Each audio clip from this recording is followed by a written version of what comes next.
Assalamu alaikum wa rahmatullah wa barakatuh, mes frères et sœurs. Si ce message touche ton cœur, abonne-toi à la chaîne Hikmat Allah pour ne pas rater les rappels qui éclairent l'âme et apaisent le cœur. Quand la matière devient impure, l'âme s'assombrit. Ce que nous introduisons dans notre corps n'est jamais neutre. La matière transporte avec elle une mémoire, une énergie, une empreinte invisible.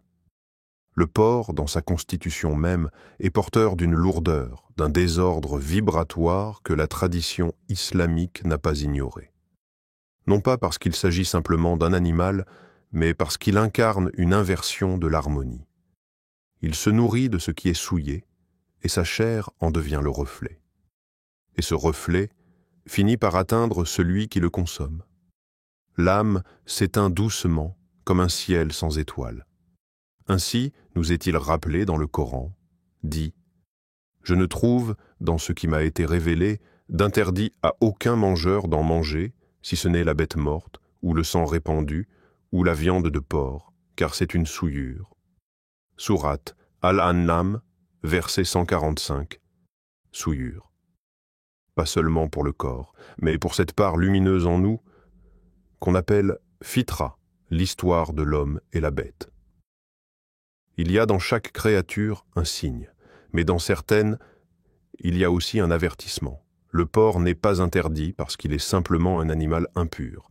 Il est le miroir d'un monde où les repères s'effacent, où l'instinct remplace la sagesse. Le soufi le savait, ce qui entre dans le corps finit par toucher l'âme.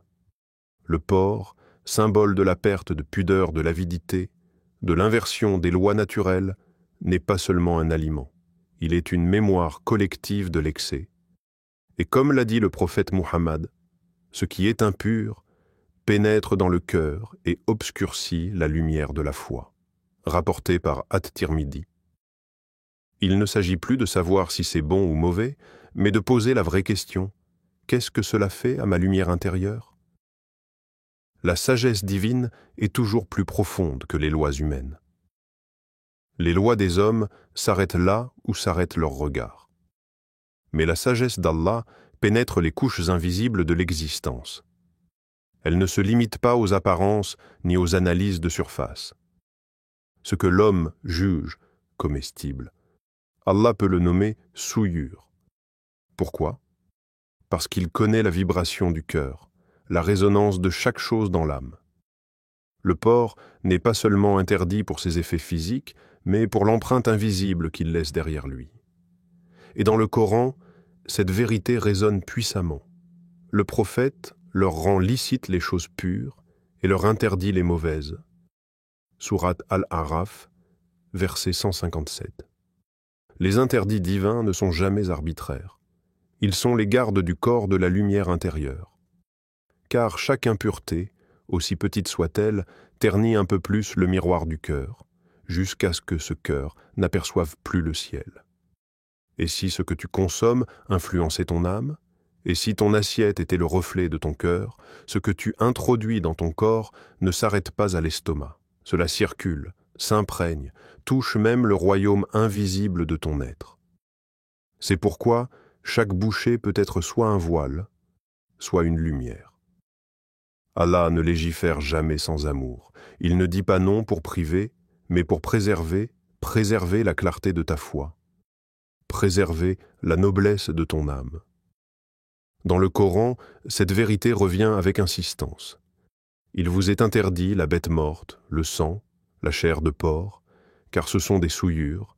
Sourate Al-Maïda, verset 3, le mot frappe. Souillure. Il ne s'agit pas de rigueur, mais de protection, comme un père qui éloigne son enfant d'un feu qu'il ne voit pas encore. L'invitation à purifier le cœur. Dans une époque où l'on consomme sans réfléchir, où les désirs dictent les choix plus que la foi, l'islam t'invite à reprendre le contrôle intérieur, à purifier non seulement ton assiette, mais ton intention. Refuser le porc, ce n'est pas une contrainte. C'est un acte d'amour envers ton âme. C'est dire « je choisis ce qui élève même si c'est plus difficile ». Comme le dit ce passage lumineux « Ô vous qui avez cru », Mangez des choses bonnes que nous vous avons attribuées et remerciez Allah si c'est lui que vous adorez. Sourate Al-Baqarah, verset 172.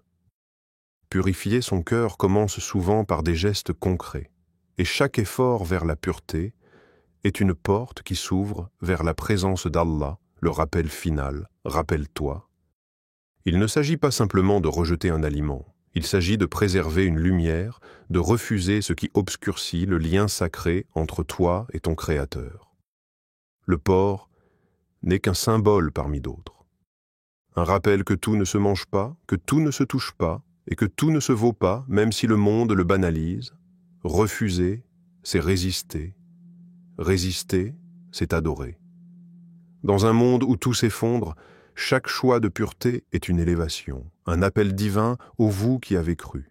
Mangez des choses bonnes que nous vous avons attribuées, et remerciez Allah si c'est lui que vous adorez. Sourate Al-Baqarah, verset 172. Chaque bouchée est un choix, et chaque choix est une trace, sur le chemin qui mène à lui. Abonne-toi à la chaîne Hikmat Allah pour plus de rappels qui éveillent le cœur et rapprochent de la lumière. Et partage cette vidéo avec un frère ou une sœur en quête de vérité. Qu'Allah purifie ton cœur, illumine ton esprit et te guide vers ce qui est le plus pur pour ton âme. Wassalam alaykum wa rahmatullah wa barakatuh.